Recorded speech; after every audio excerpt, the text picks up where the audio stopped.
Welcome, everyone. My name is Stuart Taylor. I'm a semi-retired journalist and author and the president of Princetonians for Free Speech. I'm very proud to host on this podcast my friend Jonathan Rauch, a distinguished author and Brookings scholar who is one of America's sharpest and most original thinkers. This is one of many podcasts that Jonathan has done, but the first done by Princetonians for Free Speech. The subject is Jonathan's widely acclaimed new book, The Constitution of Knowledge, A Defense of Truth. It also includes a muscular defense of free speech, which needs defending these days, especially in the universities.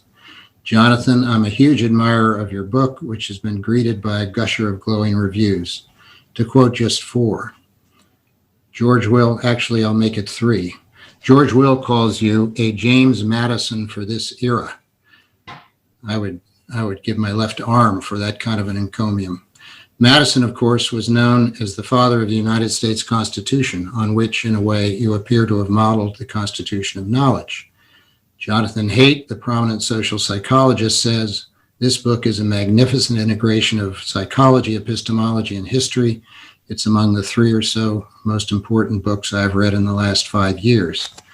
Greg Lukianoff, an accomplished author who heads the Count Foundation for Individual Rights and Education, calls it the most important book of 2021. Jonathan, please give us a flavor of your book's deep dive into how, over just 300 or 400 years, Locke, Hume, Mill, Montaigne, Madison, and dozens of other great thinkers have collectively created what you call the reality-based community, and the values, rules, and institutions that have made possible massive leaps in human progress. And then let's talk about how multiple attackers clustering on the far right and far left of the political spectrum now threaten the reality-based community and even our way of life. Well, I'll give you the three bumper sticker slogans that encompass the argument of the book, and then we can drill down anywhere or everywhere. Slogan number one is, it's not a marketplace of ideas, it's the Constitution of Knowledge. And the idea there is that making knowledge and keeping society moored to reality is a very, very hard thing to do. Most human societies and most of history have not been able to do it. We can do it, but it's not just free speech by itself. It's also a lot of structures and institutions that basically help us find truth and stick with it, even when we don't feel like it. Big slogan number two is, you're being manipulated. There are a lot of people on the left and the right. At the moment, I'm somewhat more worried about the right, but they're both pretty serious, who are using sophisticated tactics like information warfare to undermine the Constitution of Knowledge, to weaken it, to even demolish it when they can in order to install their own preferred substitutes. We need to understand that that's going on, that this is a major epistemic attack, and respond accordingly. We can't just assume it'll solve itself. Bumper sticker number three is, they're not 10 feet tall, we are. Right now, it seems like the combination of MAGA, Stop the Steal, Russian-style disinformation on the right, plus cancel culture, woke culture on the left are just running rampant, just marching through the institutions. And they are, but that's because our side, the pro-free speech, pro-knowledge side, hasn't really organized and gotten our act together. When we do, I think we win. But first, we've got to understand the threat, and we got to get together and start dealing with it. So that's the book in a nutshell, and I'm happy to dive in on any one or more of those things that interest you. Good. Well, a lot of more of them interest me than we'll have time for, but I'll start. Throughout the book, you draw an extended analogy between the United States Constitution and the Constitution of Knowledge. Please explain that. Every society, whether a small tribe or a large nation, or even a global community like the modern scientific community, every one of them have a problem to solve. And that's, how do you settle differences of belief that are important in the public sector, public sphere? We're pretty good as humans at figuring out stuff that where we get immediate feedback and where our lives and our fortunes are at stake, like, is that a tiger in the bush or just a breeze, or where is the next tribe camp? We're very bad, actually, at figuring out more complex, abstract questions of knowledge, like why does it rain? When will it rain? Where does disease come from? Which God should we worship? These things actually, historically, we've settled very badly. Basically, we divide into sects and we go to war. We have civil wars, or we have tribal wars, creed wars, and someone wins and oppresses everybody else, and we become ignorant and stultified. And this goes on and on. That's the first 200,000 years of Homo sapiens, basically. Starting in the time of John Locke and Isaac Newton, some people decide to do it a very different way. They said, instead of having rulers who decide what truth is, we're going to have rules. And they're going to be impersonal rules. And we're going to force people to have to persuade each other of what's true in non-coercive ways, like doing experiments or making arguments. And whatever they do can't just work for one tribe or one sect or one race. It has to work for anybody. People become interchangeable. And that becomes the way you make truth. Well, this, it turns out, first is the all-time greatest revolution in human affairs. This makes possible the surge, the advance of knowledge, so that today, to a first approximation, probably every day we make more knowledge, more new knowledge than the human species did in its first 200,000 years. That's the shot in my arm that's protecting me against coronavirus right now. This also brings peace because it ends settling knowledge by literally going to war. It keeps society moored to reality so that we don't wander off down these crazy rabbit holes like, QAnon at the moment. And it's very much like the US Constitution. It's not just a metaphor or figure of speech. These are both systems that basically say, hey, let's take these social decisions, one about politics, the other about knowledge. And instead of having a monarch decide or a priest decide, let's turn it over to a process. And the process is going to decide. That's revolutionary. That's the Constitution of knowledge in a nutshell. Thank you. Now, two phrases that come up again and again in the book are the reality-based community and liberal science, as you call them. How would you define those, and how are they related to the Constitution of knowledge? Liberal science is basically the same as the Constitution of knowledge.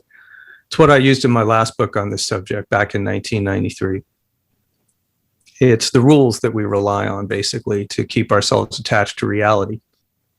The reality-based community is all of the people and institutions, especially the professionals and organizations that are in the business of finding knowledge and that are attached to the Constitution of knowledge as the way to do that and use those rules and not other rules. So the big four, not the only ones, but the big four are, first of all, the world of science, academia, research, of course.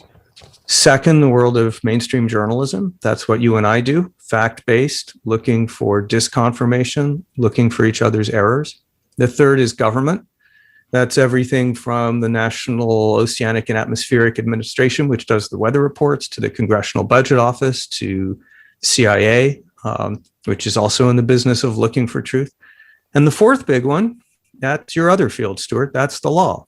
People don't realize, but interestingly, the concept of fact did not originate in science. It originated in law because you needed to have common facts in order to decide cases. And that's what lawyers do. They present versions of facts and arguments. They show their work. They cite sources. Then judges sort all that out. That's what Donald Trump hit when he took the big lie to court. He discovered very quickly that it was a fact-based institution.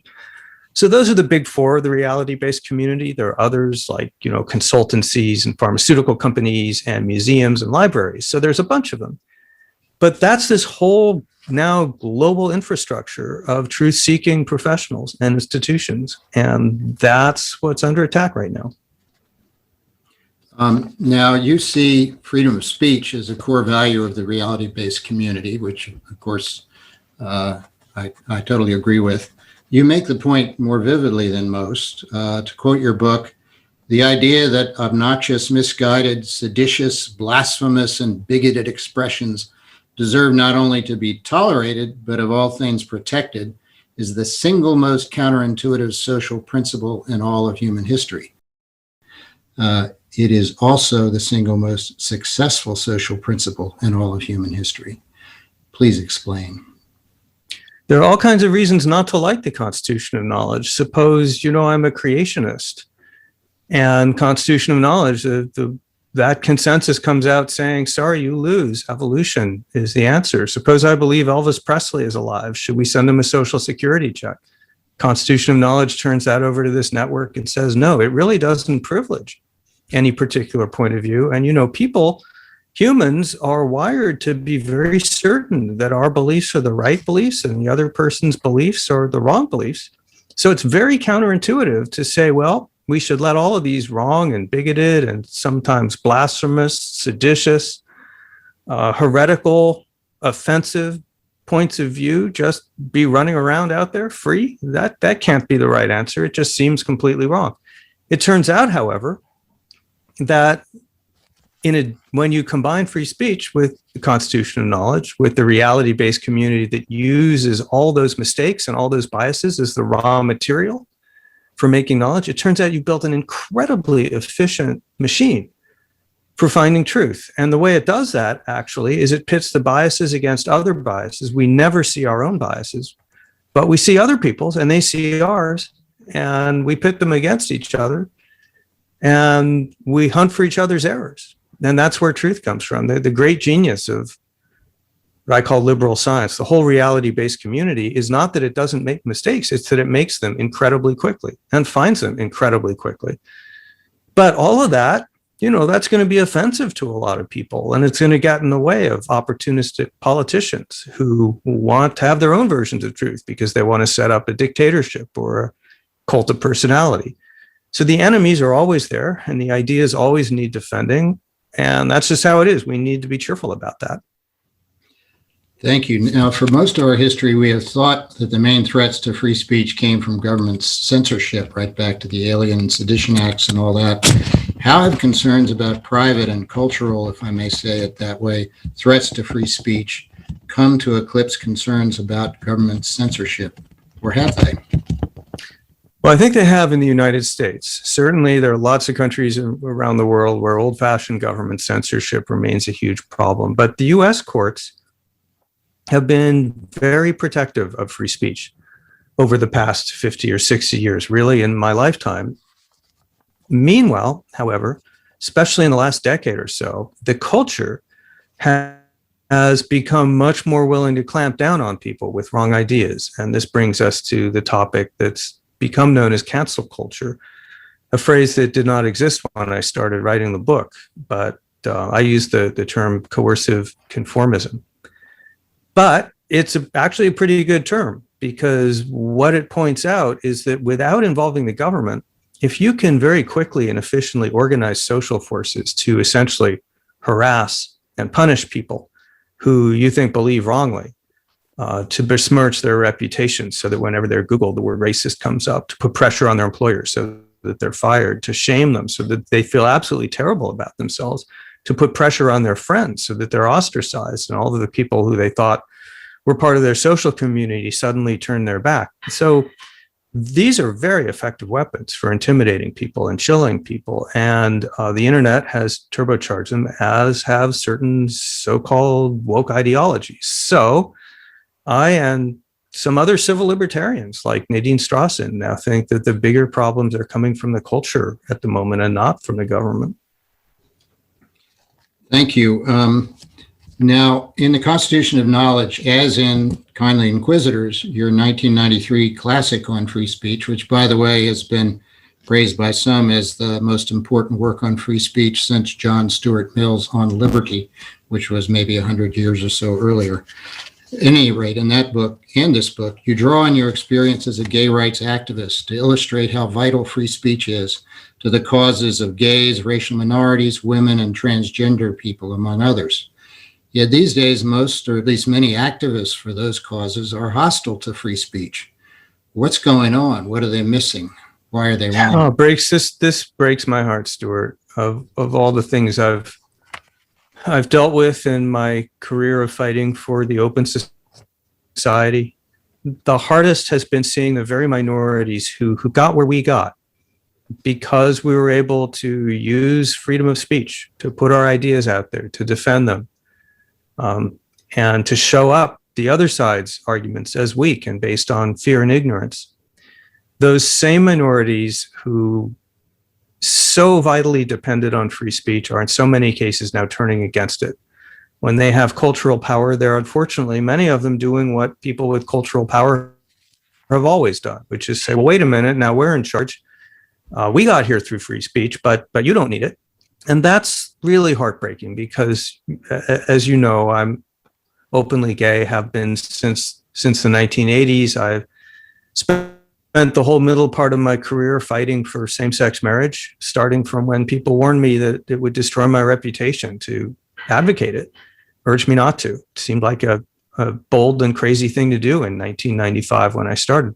I'm now married to a man, and we didn't get that because we had massive numbers of votes or huge pots of money, or, you know, hate speech laws on our side. We got that because we were able to make the case day after day, year after year. The haters helped us because we were able to hold ourselves up by comparison. They were talking about hate and making bad arguments, and we were talking about love and making good arguments. So I owe my marriage to free speech and to the Constitution of Knowledge. Hate doesn't really normally come from most people getting up in the morning and say, I want to hate on someone. It comes from fear and ignorance. If you think homosexual people are going to recruit your children or undermine the country's national security or bring God's wrath down on the country, well, then you'll hate and fear us. So I'm with John Lewis, the American civil rights hero, who said without freedom of speech and the right to dissent, the civil rights movement would have been a bird without wings. Same is true of the gay rights movement and the women's rights movement and now the trans rights movement. And minorities above all have a stake in free speech. And it's hard to see so many people who should know better turn against it. Just to add a point on that, our Princetonians for Free Speech website posts quotes not only from John Lewis, but from Frederick Douglass, Martin Luther King, Thurgood Marshall, and Ruth Bader Ginsburg. It also posts a quote or two by Jonathan Rauch. But I see the same problem you see now with the current generation maybe not getting that. To switch gears, you explain that social and other digital media, which profit from outrage, extremism, doom, made-up stuff that brings lots of clicks, and not from explaining complex truths, have greatly increased the power of Russian-style disinformation. Why is that, and how much harm has it done, and what can be done to limit the harm?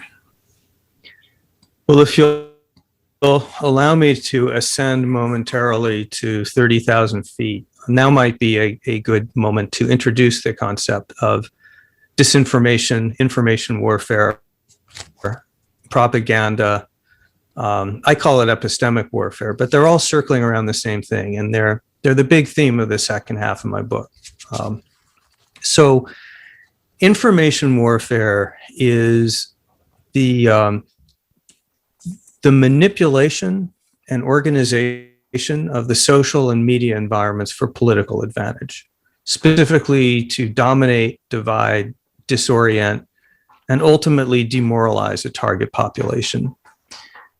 So if the Constitution of Knowledge is about finding truth and using that to empower it, information warfare is about confusion, obfuscation, intimidation, isolation, weapons designed to undermine the Constitution of Knowledge.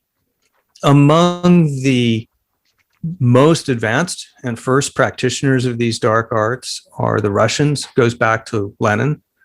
Vladimir Putin, of course, is from the KGB in his background, and he is a very experienced and very capable user of these tactics. One of them, a major one, is the so-called firehose of falsehood, it's called. And that's where you just spew out so many lies, exaggerations, conspiracy theories, half-truths, sometimes with a peppering of real truths just to keep people guessing. You spew out so many of those, regardless of whether they're logical or consistent with each other, through so many channels, that instead of censoring speech or the truth, you drown it out. People don't know what to believe anymore. They hear so many different things from so many sides that they don't know what to believe. That demoralizes people, and demoralization is demobilization. That means they won't feel in a position to resist you politically. Another way they do this, Russian-style disinformation, is is conspiracy theories. And there you find a conspiracy theory that may be already out there in your target society, and you amplify it. And you use it to divide the society by convincing half the society that the other half is out to get them. Trolling is another method that they use. And that's attention hijacking. That's where you use outrage to hijack the conversation, saying things that force people or make people feel compelled to, rush to defend themselves or their sacred truths or their values or their reputation.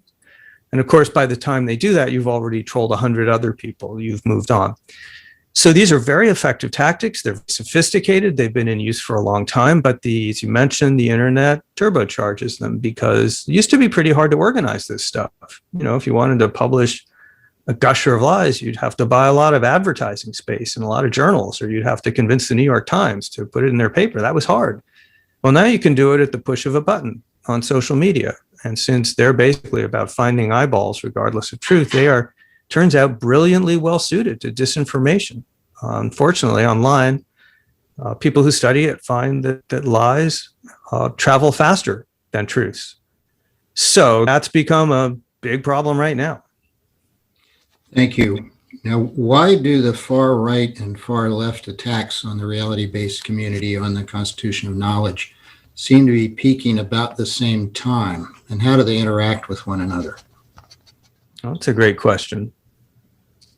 Part of the reason that they're peaking is that you've got these new technologies. Another form of information warfare, very different in methods, different in the people using it right now, but similar in what it's trying to do, is cancel culture. And that's where you distort the information environment by, as we said earlier, punishing and isolating people in order to keep them silent, intimidate them, make them even doubt their own views because no one else seems to believe it. Manipulating consensus. These are all classic tactics. And all of these things that we're talking about have been made much easier by the internet. I mean, now it's trivially easy. If I want to lead a campaign to cancel you, I can go out and recruit 300 people overnight or immediately to start tweeting about you, to sign a petition against your employer. And if your employer doesn't have a lot of guts, you could be fired the next morning. Happens all the time. That used to be difficult. Now it's easy. So there's technology. There's the fact that the two sides are learning from each other. They watch each other and they learn. There's the rise of some ideologies on the left, postmodernism, which starts in the 70s and says basically there's no such thing as truth. It's really all about social power. And then on the right, you get the rise of alternative conservative media, people like Rush Limbaugh, who says you can't trust anyone but me. He has what he calls the four corners of deceit, by which he means science, academia, journalism, and government. He says you can't trust any of them. That morphs into Fox News. And then you get the biggest change of all, and that's Donald J. Trump and his takeover of the Republican Party. Trump is the most talented information warrior since the 1930s, bar none. He's been extraordinarily effective at hijacking our minds, floating conspiracy theories, using floods of lies to confuse people. So you get all of those things happening at once. You get a turbocharged moment. And that's where we are right now. Now, why? I should add, though, if you don't mind, Yes. if I could just make a codicil, Go ahead. the point you made in the question is really important to understand. And that's the information warfare strategies that we're talking about. They themselves are not ideal. The left uses cancel culture. So what we're talking about here aren't the ideologies of the left and right necessarily. It's the methods that they've started to employ that are fundamentally illiberal and about squelching pluralism and the Constitution of Knowledge. Understanding that, and it's a lot to understand, but I appreciate it. Why do you suppose that many or perhaps most critics of the Trumpist firehose of falsehoods, as they call it, unlike you, don't see much to criticize about the leftist cancel culture, and vice versa? Or am I missing something? It seems to me there's a kind of a ideologically polarized response to these things. Yeah, well, there is, and that's because we're in an ideologically polarized society. And what I would love for my book to accomplish, if it's possible, is to try to get people of both sides seeing that they are being manipulated. That this is not just something that the other side is doing, and we're not, but that there needs to be a common group of people in the center left and the center right who are committed to liberal values, things like democratic government, the rule of law, the Constitution of knowledge, and free speech on the left and the right, who are willing to call out illiberal tactics wherever they're used. I'm cautiously optimistic that that might happen, but you are correct that it is much easier to see these faults on the other side than our own. I guess that's human, but I guess my job is to try to wake people up to the fact that we're all in trouble here. One thing that's happened recently that may, in a sense, make this problem easier to deal with, at least on the left, is over the past 3 or 4 years, progressives have realized that they too are very frequent targets of canceling. In fact, they're the most vulnerable targets because often conservatives don't really care that much what progressives say about them. But, a progressive professor of political science who gets canceled for sending a tweet that just summarizes an academic study, that person's extremely vulnerable to being canceled because everyone in their professional circle is also a progressive. Polls now find that 1/3 of Americans believe that their jobs or career opportunities could be in jeopardy if they state their true political opinions. And what's interesting about that, Stuart, apart from the horrifying fact that it's even true, but what's interesting about that is that there's no difference by ideology. People on the left feel just as chilled and just as worried as people on the right, and they're right to feel just as chilled and just as worried. So as people gradually wake up to the fact that what's going on here is not a progressive thing, not a conservative thing, but a broad bore attack on the fundamentals of a knowledge-based society, I think maybe, call me Pollyanna, but I think maybe that may make it easier to develop a coalition to fight back. But I don't know. What do you think? I hope so. Actually, one hopeful sign I saw, and I think you're aware of it, is the creation of something called the Academic Freedom Alliance, which a group of professors at Princeton kind of hatched the idea, but now it's a national organization with some 200 faculty members from all across the country, and they got some liberals and moderates as well as conservatives to join it. It's not easy to find liberals these days who will join a free speech organization, but they did, perhaps for the reason you were just explaining. And that is going to be a very useful organization for professors who get canceled, either by the left or the right. Given the universities, it's likely to be the left that cancels them. The Academic Freedom Alliance will give them moral support, so they're not alone. They've got 200 big names on their side, and pay legal fees if they need to sue their university for firing them or something. Usually, and most professors don't have the kind of money you need to do that. The Academic Freedom Alliance does have that kind of money. And so I'm hoping it'll be one of, I think you might have mentioned in one of your articles, I'm hoping it'll be one sign of a turning point. We can add that there are a whole bunch of new groups mobilizing, and that's extremely important. Right now, it seems like as I mentioned earlier, like the illiberal side is 10 feet tall because they seem to be sweeping through academia and now newsrooms and increasingly employers. But that's because they caught the world by surprise. They had suddenly these new technologies, they had a lot of convictions, they had some ideologies that were very motivating. So, from a military strategy point of view, I'm not drawing a substantive comparison, but you remember how ISIS looked when they just swept through Iraq. No one was prepared. No one knew how to fight back. They looked invincible. Well, they're really not. But the tide turns when the liberal side starts getting organized and develops the confidence to push back and stops worrying quite so much about being called racist. If it says, wait a minute, we think this should be a real debate in which more than one side gets heard, instead of a situation where anybody who objects is deemed a racist and unemployable. And I think the Academic Freedom Alliance is part of that counter mobilization, but there are a lot of other groups. One that's very interesting is called the Foundation Against Intolerance and Racism. And this is going to focus primarily, though not only on education and curriculum. And these are not people who are conservatives. These are people who are small L liberals. They believe in free speech. They're against racism. They believe in a more open fight against racism. And they see their kids coming home saying, Daddy, am I a white supremacist? So they're working on going to school boards and presenting alternative points of view, which are anti-racist without being illiberal. They want to work on a curriculum, an anti-racist curriculum that is a liberal anti-racist curriculum for freedom of speech and freedom of thought. And they're just one of many. So a lot depends on whether a bunch of us on the small liberal side of the equation start to push back. And I think maybe we are. Good. I'm all for it.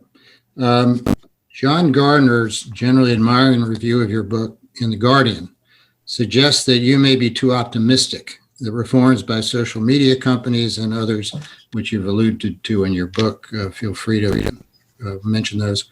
He says that the reality-based community and the concept of truth no longer seem to have a hold on the common mind. And in Gardner's view, government regulation, which you do not appear to endorse, may be necessary to save the constitution of knowledge.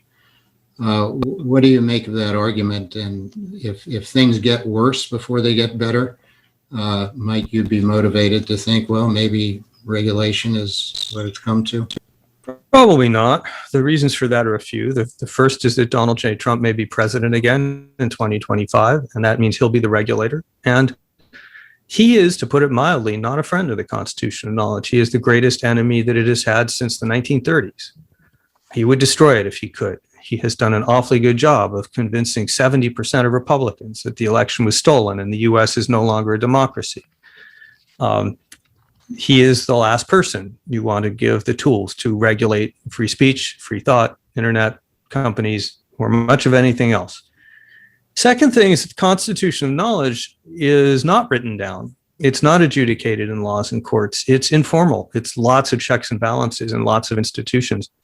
And government's had a terrible record when it tries to interfere with science, because it always comes up with political solutions. It always says, well, you know, it's always heavy-handed. It sees people teaching so-called critical race theory, however you define that, and says, well, we're just going to ban the teaching of that then. Well, that's as illiberal as what the other side is doing. So really, self-policing, self-regulation is what has made the world of science, the world of research, the world of journalism work these last few hundred years. The reviewer says, maybe I'm too optimistic. And I don't use the word optimistic, Stuart. I use the word hopeful, and there's a big difference. Mm-hmm. Optimism kind of assumes things come out in the end well because they always came out well in the past. I'm not there to the Constitution of Knowledge, or we lose it. But I am hopeful, and the reason is we've been in similar sort of analogous situations in the past. One that I talk about in the book is the reorganization of American journalism, which in the 19th century, because of new technologies like offset printing and the penny press, became cesspools of extreme hyperpartisanship and fake news, may have caused the Spanish-American War, among other things. But those are terrible environments for people. People just loathe being in a world where information is polluted because they can't function well and because they get oppressed and chilled, all of those things. And the newspapers realized that what they were doing was not in their interest. So you saw the formation of the American Society of Newspaper Editors, which started putting out codes and guidelines of how to professionalize news operations to make them accurate. You saw the development of prizes like the Pulitzer to incentivize good behavior. The rise of journalism schools, which began inculcating these professional values. And within a generation, the American news media were definitely truth-based. And Facebook right now is trying to do something quite analogous to that with its oversight board, begins setting guidelines, guardrails, norms of behavior, which people will opt into over time, the hope is, if they begin to detoxify the online environment. So I'm not saying we get there for sure and it all happens automatically. The opposite is true. I'm worried sick that people will just sit on their butts while the illiberal side mobilizes. But I do think we're seeing some significant moves. We've talked about some of them, and in the direction of an institutional response, starting to build back some guardrails and some guidelines. And that's how you do it. If you beat them, that's how you beat them. Maybe Facebook and Twitter are looking for ways to reform. I think you indicate that the universities are not looking for ways to reform in terms of their, pushing out of conservatives or blocking the doors against conservatives, in terms of destroying viewpoint diversity in a lot of their programs, in terms of freezing out conservatives entirely. And journalism, there's been some problems too with mainstream journalism kind of handing weapons to the Trumpies to use against them. Sometimes the news really is fake, not all the time, obviously.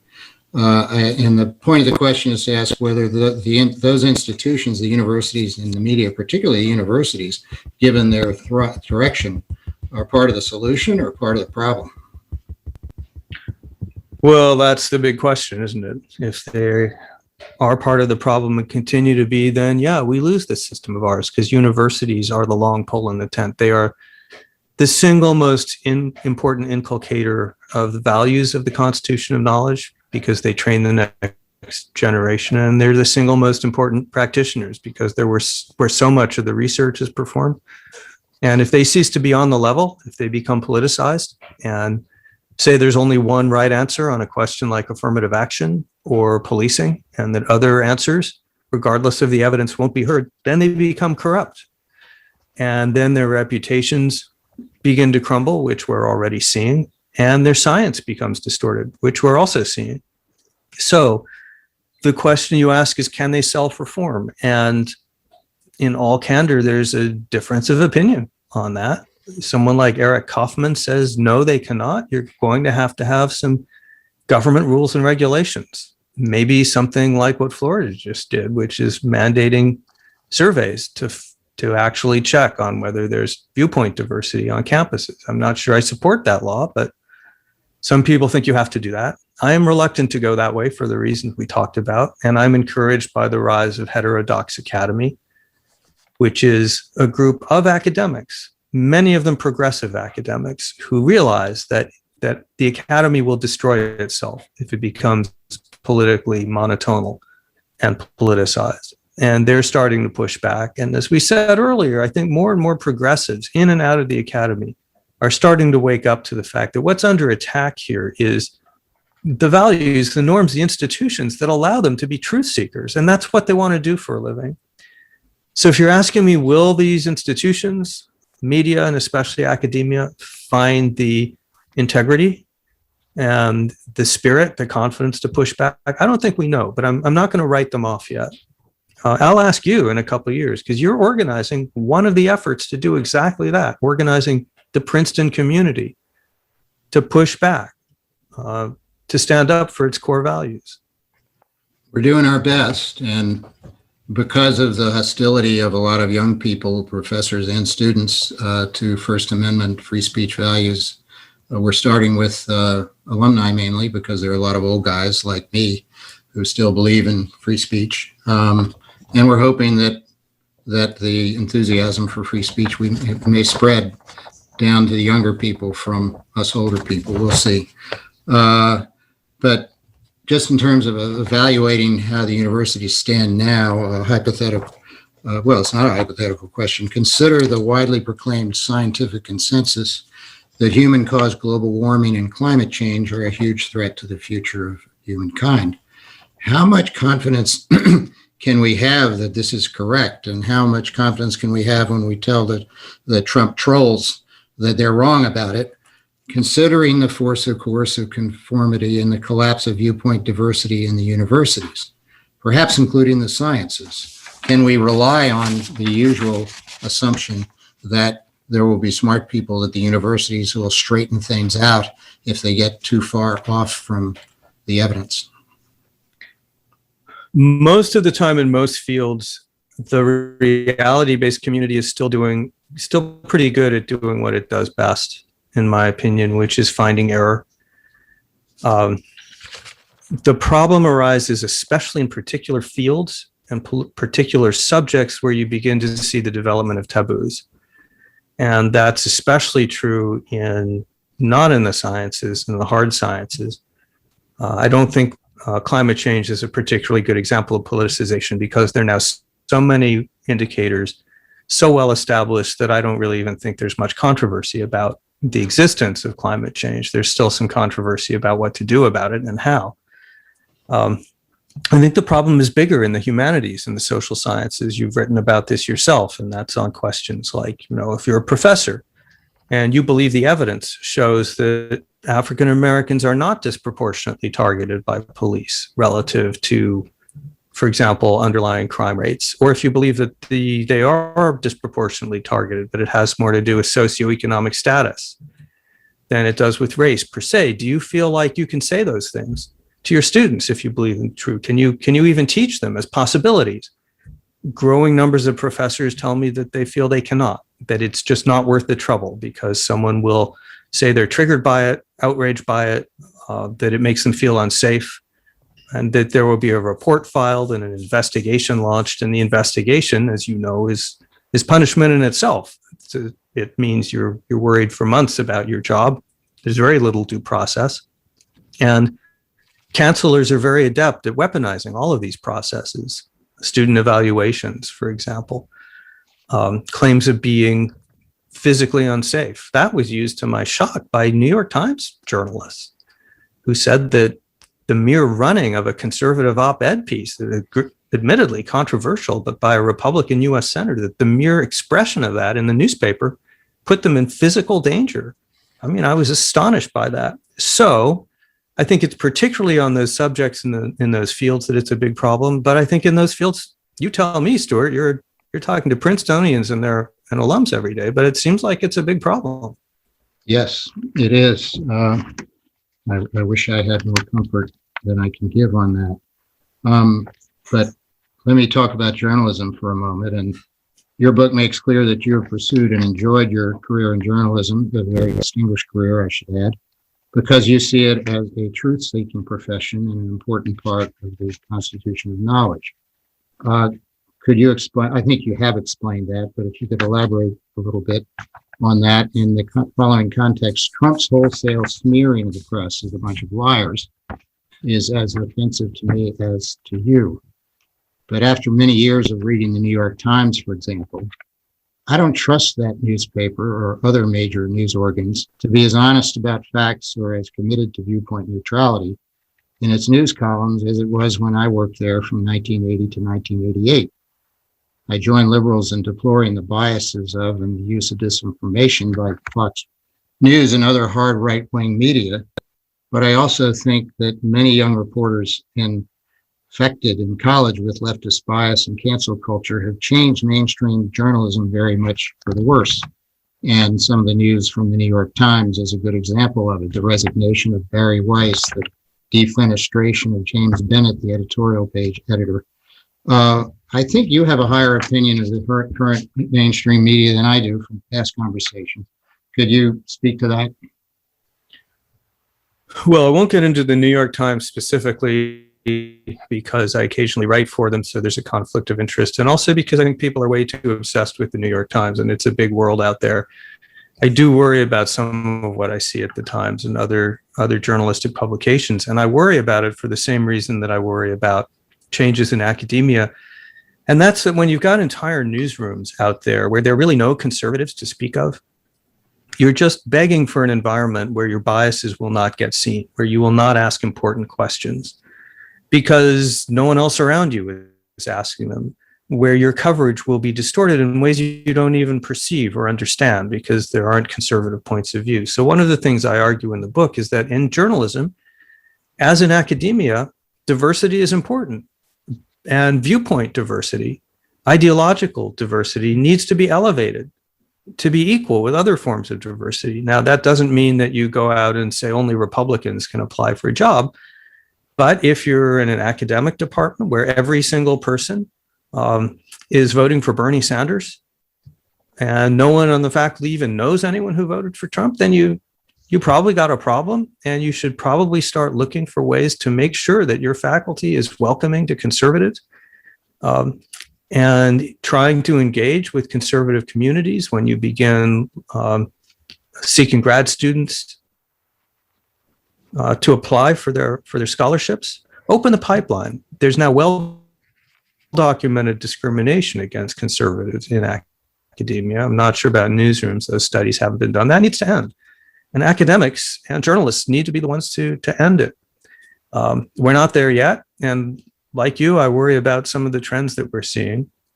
But I also do remember, Stuart, maybe you disagree with me on this, but I still think that there's a depth of institutional loyalty in lots and lots of people in academia and journalism to the idea of finding truth and finding errors. I know that many, many people at the New York Times were upset and even outraged at the fate of James Bennett, that the people who rose up against him there did not necessarily represent a majority.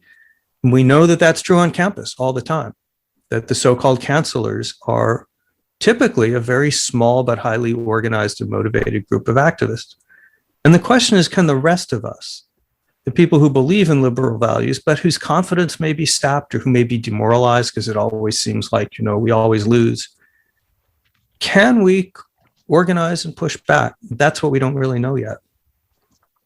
I think you're part of an effort to do that. So as we say in my world, you go, girl. We call it, I'll say in response to what you just said, Jonathan, I like your formulation. You're not optimistic, but you're hopeful. You have to be a little bit hopeful to invest as much time as you have, and even as I have, in trying to do something about these trends. But it's not easy to be optimistic, I think. You mentioned critical race theory and efforts by Republican legislators to ban teaching it or ideas associated with it. I think you mentioned the one in Georgia, for example. Been getting a lot of attention in the media in the months since your book went to press. And of course, many champions of the free speech in the reality-based community, such as the writer Andrew Sullivan, Princeton professor Keith Whittington, who wrote a book on free speech, think much of what is called critical race theory is pernicious. In fact, Sullivan calls it an indoctrination into racism and a direct assault on the core epistemology of liberalism and the West. Core epistemology, he's singing your song. But these critics are alarmed that the Republican responses are at best overbroad and would infringe academic freedom. So what do you think of all that? What do you think of critical race theory? Is it a big problem, and are there any solutions worth considering? Well, I don't think that it is even really an it, because I have yet to see a really good, coherent boundary definition of what is and is not critical race theory. Mm-hmm. It's a whole bundle of stuff. And I go back to something that we touched on earlier, a point that you made that I then amplified. So the ideas themselves, that there's such a thing as, for example, white privilege, as structural racism, as white fragility, these ideas themselves, I don't think that they necessarily have to be illiberal. That is to say, totalitarian. That is to say, devoted to the proposition that all other ideas must be eliminated. The people who hold them must be silenced or forced to confess. I think, or at least hope, that it should be possible to treat critical race theory as we treat any other new idea, which is to say it'll have some things in it that are right. It'll have many other things in it that are wrong. And our job is to subject it to the same kind of critical inquiry as we did many other new ideologies and ideas, Marxism, Freudianism, Darwinism, for that matter. Subject them to critical testing from a lot of different points of view, figure out what's true in there, and grab it. That's how we find truth. Where I worry is people who then begin applying totalistic, anti-pluralist tactics to this debate and say, no, hang on, you can't even debate this subject, because if you want to debate it, you're a racist and you deserve to get fired. Well, we've crossed a line there from making testable propositions about race in America to saying, we're going to coerce you if you disagree with us. That's a whole different proposition. So there are some people, there's a debate right now, there's some people who say critical race theories like classic Marxism, which had a lot in it that was wrong, but also some that was right. It alerted us to important things like class. It gave some valuable perspectives. And there's another view that says, no, critical race theory is more like Marxism-Leninism. That's a very different thing, because that's a fundamentally totalitarian ideology that says there's only one point of view that can rule all of society and all the others have to be driven away by force. And that's what CRT, whatever CRT is, but it's inherently like that. And I don't really think that I know the answer to that debate, but I do know that if we want to get what's good out of critical race theory or any other new idea and add to our knowledge, we need to treat it the way we would treat any other theory, which means that if some professor or some student or some newspaper wants to debate it, hold it up to scrutiny, they should be completely free to do that. They should not be worrying about their jobs or about being ganged up on or about being having their reputations obliterated. And that latter thing is fixable. We can fix those kinds of coercion by not engaging in them, or when others engage in them, not letting them do it. You don't have to fire the person who's threatened. The president of the University of Chicago did something I thought was pretty wonderful. There was a campaign to cancel a professor there who in social media had said something disparaging, I guess, about affirmative action or some such thing. And the usual crowd of grad students and others ganged up in the usual way, petitioned, 300 or 400 signatures saying that the guy should be investigated. And President Zimmer issued a very short statement that basically said, we at University of Chicago believe in freedom of speech. The professor was exercising that, so there's nothing to investigate. And what do you think happened as a result of that? Did the university cave in? Did Zimmer lose his job? Were there protests in the streets? Nothing happened. The cancelers went away in search of softer targets. So if more people do that, then this problem gets a lot easier to solve. I hope so. I'm going to close with great thanks for your time and your wisdom by reading one of many quotable passages in your book. It's not the most quotable, but it makes a good point. You write, members of the reality-based community need to reinforce our institutions, our solidarity, and ourselves, and to organize, and organize. And in a review of your book, syndicated columnist Ralph Benko says, liberty is at stake. Read Rauch to strike a blow against tyranny. I'm reading Rauch and I'm striking a blow against tyranny. Or at least by Rauch. Pardon? Or at least by Rauch. Right.